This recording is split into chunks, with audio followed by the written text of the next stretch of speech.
Welcome back to I Wish They Knew, a show where leaders in business and education share a tip, practice, or insight they wish others knew more about. I'm Joe Hirsch. Today's wish comes from Debra Hotaling. Debra is the U.S. Regional Communications Lead at Ford Motor Company, where she has helped oversee some really important work that Ford has done in light of the pandemic. Debra, welcome to the show. Oh, I'm so happy to be here, Joe. Thank you. I first came across some of the impressive and impassioned work that Ford was doing to help change lives and change the odds during the pandemic. Tell everybody out there, in case they're not familiar, about some of the important steps that Ford has taken recently to help make sure that people are healthy and safe during the pandemic. Well, way back in the day, do you remember March? When we, right? Way back in the day in March, when we first realized that this wasn't an isolated incident, but that this was an epidemic that was in the making. We decided that we needed to pivot quickly, and we had the capability to do that since we manufacture items. So we started creating face shields, face masks. We manufactured with GE 50,000 ventilators. We made PAPRs, which are those protective gear suits out of paint. You know, when we're painting vehicles, you put it over your head and shoulders. And we also made isolation gowns out of the collision crash bubbles that are inside. I'm not saying it right. Out of a vehicle. So I drove a Ford Taurus. It was my first car. Oh, nice. And I have to tell you, if I had known all those years ago that the car that I would be driving would be the same car company that is manufacturing protective gear and safety gear for individuals during this time, I would never have believed it. What do you wish more people knew about the power of companies and even individuals to affect positive change in the world?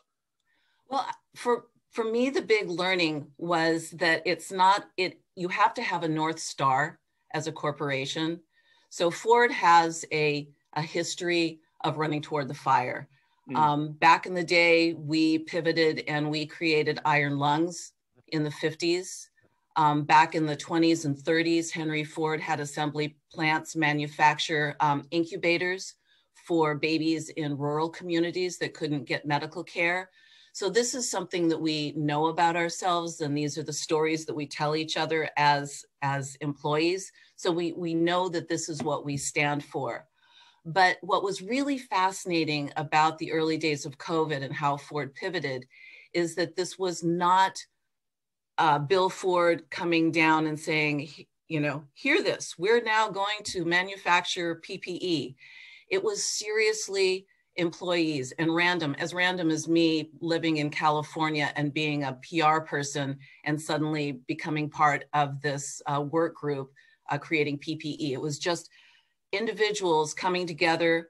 We called it Project Apollo because seriously, we went to our warehouses and we scattered everything that we had on a table, and everybody figured out what could we make with these things. And it really was individuals coming together and going, we got to do this.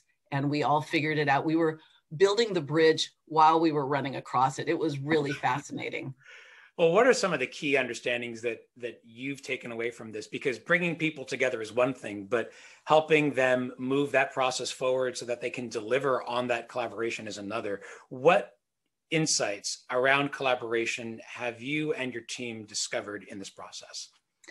Well, there are a number of things. One is that when you have something new like this, you all become experts together. So by necessity, it evens out the playing field. Suddenly, if you happen to have, a little bit more tenure than someone else, it suddenly doesn't matter anymore because there's this intense central goal that everyone's going towards. Yeah. So if you think of it, you do it, because there's not going to be an admin to go, call and do a PowerPoint presentation. Everybody's there on the front line together. And with that comes a kind of energy and vigor. I think especially among senior leaders, because sometimes when you become a leader, you lose that wonderful hands-on moment that you had when you were younger in your career. Yeah. And there's something really, really exciting about being in a team like that again. So it's leaving ego and status on the sidelines. And what else do you think helped bring Ford to this moment? I think also it was that people expected it of us, and we knew that we expected it of ourselves. And so you didn't have to seek permission. I came to this because my daughter is a first-year ER nurse in Indiana. And when I first learned that we were going to be manufacturing face shields, I texted her and I'm like, hey, how's it going in the ER? And she's like, we have people in the halls. I don't understand what's going on here, but this is pretty awful. And I said, do you have PPE? Do you have personal protective gear? You all good? I'm asking as a mom. And as I'm texting her, I see the ... at the bottom, and she's pausing and she's pausing. And that ... hung there for a really long time as she's trying to think, how do I tell my mom that I have to wipe off my protective gear every day and use it again? And that's all we've got.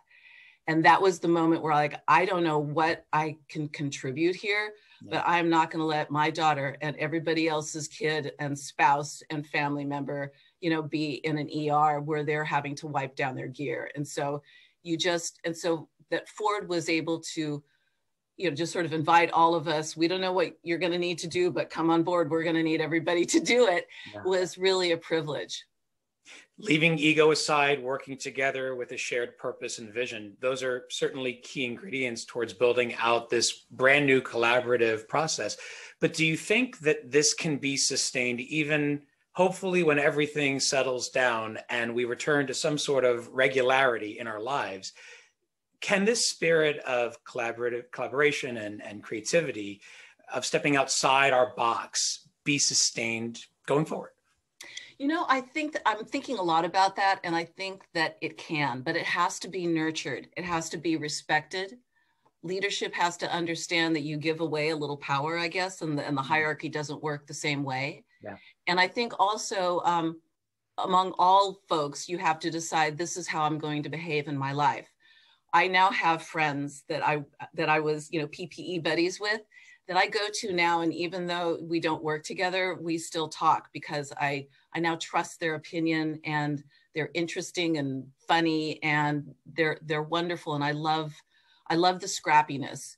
Yeah. And that behavior actually goes even beyond the organization. One of the fascinating moments when I raised my hand to say, I'll help, it was the first weekend when we were figuring out what we could make. And so I was on all of these early day calls, and we had, engineers and designers and our head of logistics and our assembly plant guys, gals, and they were thinking, okay, we're going to make face masks, but we need elastic for it. And Honduras is where all elastic comes from, and they're shut down. So what do we do? And so they were calling old buddies. I know someone at Hanes, they make socks that has elastic in it. Maybe they could help us out. And so that collaborative spirit went beyond the walls of the organization. And I found that to be powerful. And what could we be as American manufacturing, for example, if we could think about new ways to collaborate together in this sort of very organic way? It's a great story and a great wish. Debra, thanks for sharing your wish with us today. So glad to be here. Thank you, Joe.